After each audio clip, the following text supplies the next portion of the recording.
everyone, this is Michelle with Designs by JuJu, and in today's video we are going to be making the Easter Bunny wall hanging that is made completely in the hoop. It is so cute and I cannot wait to get started. So we are already over here at my embroidery machine. I am going to be using my brother's Stell Air for this project, and I am going to be stitching the 5x7 bunny wall hanging. So the first thing that we need to do, I have already prepped all of my materials according to the PDF that comes with your purchase from Designs by JuJu. And I use the fabric cutting chart that's included to cut all of my material. I also prepped my applique pieces with some SF101 to prevent puckering when I'm stitching. And then we are ready to go ahead and start doing our first stitching step, our first hooping. There are 4 main hoopings within this project. You are going to have the ears, the head, the body, and the paws. And then there is a 5th hooping where you can select between a carrot, a basket, or an egg for your accessory piece. There is an optional 6th hooping if you prefer to have curved ears that go out to the side, and I'll show you what that looks like at the end because I've actually made that one also. So you have some choices, but we're going to go ahead and start with our first hoop. And I already have 2 layers of water-soluble stabilizer hooped onto my machine here. And you want to use 2 layers so that it doesn't rip through while you're stitching. So we are ready to get started. As I said just a minute ago, there are 2 options for your ears. Option 1 is to have 2 straight ears and 1 hooping, and option 2 is to have the curved ears that are made individually in 2 separate hoopings. So you'll have a choice of the curved ears or the straight ears. For this tutorial, I'm going to be using the straight ears. The first stitch that we are going to run is going to be the placement line for our batting.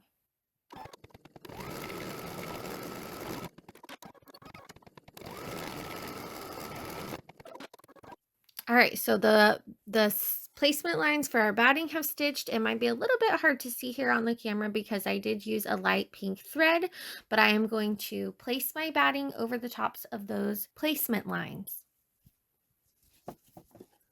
Make sure that your batting is cut large enough to cover all of the placement lines. Refer to the cutting chart in your PDF if you're not sure how much you need.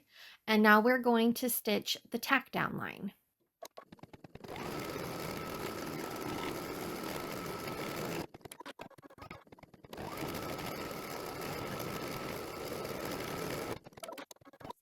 Okay, now that my batting is tacked down, I'm going to remove my hoop from my machine and trim right along that tack down line, making sure not to trim any of the stitches.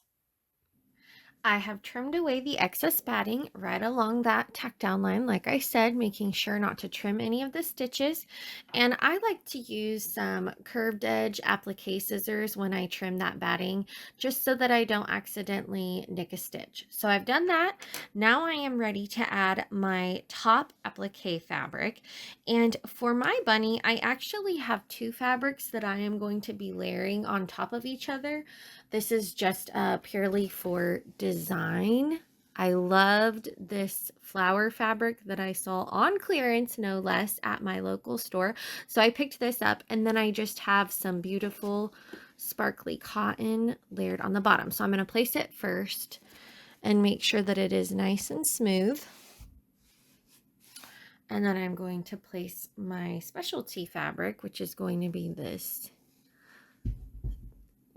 lace, I guess is what you'd call it, a tulle maybe, right on top. Now, if you are layering 2 fabrics like me, pro tip, because this isn't the first time I've done it, make sure that it is nice and smooth.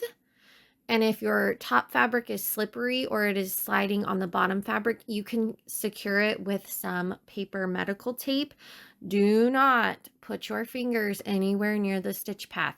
So I'm going to use my little handy dandy tool. I reference these a lot in the videos that I film, and they just allow me to keep my fabric smooth and my fingers out of the stitch path.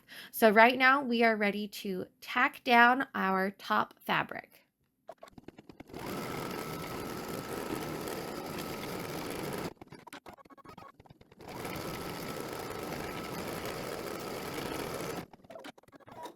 Okay, next I'm going to remove my hoop from my machine, trim away the excess fabric again right along that tack down line, and then we'll be ready to add our backing fabric. I've just trimmed away all of that excess applique fabric. So now what I'm going to do is I'm going to flip over my hoop and go to the back side. And I need to secure a piece of backing fabric that is going to, again, cover all of those stitches. So I have this hot pink that I'm going to use. You can choose any color that you prefer. Make sure that all of the stitches are covered, and then you're going to want to secure this fabric either with some tape or something of your choosing, something that will stay out of the stitch path and that will also not get caught underneath on the underside of your machine on your embroidery bed. I like this paper medical tape because it's inexpensive and it doesn't gunk up my needle. So that's what I'm going to be using to secure all of the edges. I have my backing fabric secured and we're ready to go ahead and run the tack down stitch to secure it to the back. If you are going to be hanging your wall hanging in a window where someone might see the back side, you may want to choose a coordinating bobbin thread. That's definitely not required. For mine, I am just going to be hanging mine along a wall so you won't ever see the back, but that's definitely an option for you if you think the back side of your project will be seen by others. All right, let's go ahead and stitch down that backing fabric.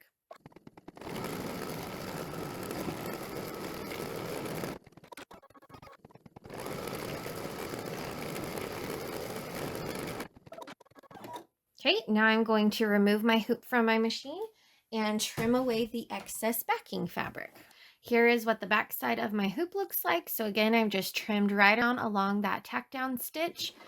And now we're ready to put our hoop back onto our machine and run the satin stitches.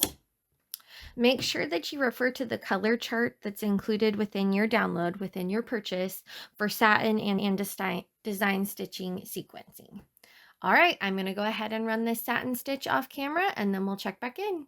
The final stitch for our bunny ears is going to be 2 little X's where we will place our buttons when we start the assembly process.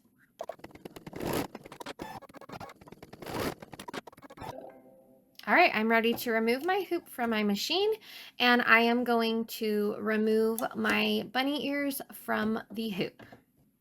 Now that the bunny ears are finished stitching, we are ready to trim away this excess stabilizer. So I'm going to do that off camera.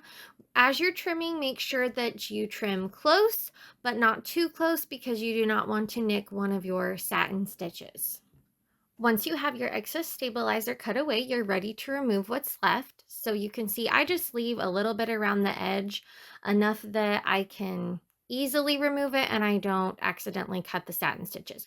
So now what I'm going to do, I have a saturated cotton swab here. It's just saturated with water, and I am going to rub right along the edge of my bunny ear, and you can see since we used the water soluble stabilizer, that Q-tip is, the water from the Q-tip is starting to dissolve that stabilizer. Another method is you can just stand by a sink and rub your finger along it. Sometimes I just dip my finger in the water and I rub all the way around the edges. So go ahead and remove the excess stabilizer, and then you will also want to cut the hole using a hole punch of some type. Just make sure that when you punch out the hole that you do not accidentally cut, again, those satin stitches. All right, and then we will be ready to finish our remaining hoopings. You will stitch them exactly the same way using your batting and your applique fabric. And once all of your hoopings are complete, we will get back together for the assembly process. Now that I have all of my pieces stitched and prepped, I am ready to start assembling. So as you can see, I have already cleaned all of the excess stabilizer off of the edges, and now I have my supplies set out so that I can start the assembly process. You are going to need some sewing needles, a seam ripper, thread, and buttons. Along the pieces, there are some X's that we stitched earlier. Let me see if I can show you that. There's the X. And on all of the X's, you are going to stitch your buttons that you choose. Anywhere that there is a button hole, you are going to use a seam ripper, like I have here, and you're going to gently poke your seam ripper into that buttonhole. Poke it through to the other side, and then you're going to gently push it to the other end. You don't want to rush this because you can rip all the way through, and you can see it just makes a little hole that our button will slide through. So I'm going to continue to prep all of my pieces here using my seam ripper and my thread and needles to stitch on my buttons, and then when we're finished, we'll come back together and we can start assembling. I just finished stitching on my buttons, and as you can see, I've started the assembly process here with putting my cute wall hanging together. I did also finish off my ears with some eyelets on those holes. That step is not required, but it is something that I like to do. The last step that I need to complete is I need to add my ribbon.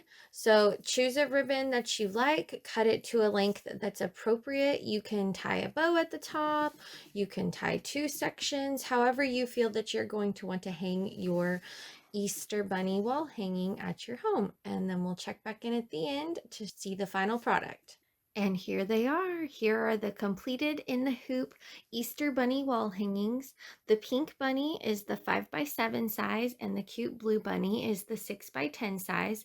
There are 4 size options included within your purchase, so you will have plenty of customization options. You can also see that I used the Easter basket accessory for the pink bunny and then the Easter egg accessory for the blue bunny. You also have a choice for a carrot, so you can choose what looks best for your home decor. You can even make them interchangeable because they are just fastened on with a button. All right, well, I hope you have enjoyed today's tutorial. Make sure to check out the Designs by JuJu blog for more tips and tricks. Our blog post that coordinates with this video will be linked below. Also, make sure to check out the Designs by JuJu Blessings Facebook group for more tips and inspiration. There have been lots of our users over there that have made this adorable Easter bunny wall hanging and other of our wall hangings that have lots of creative ideas for ways you can customize these wall hangings. So we hope to see you there.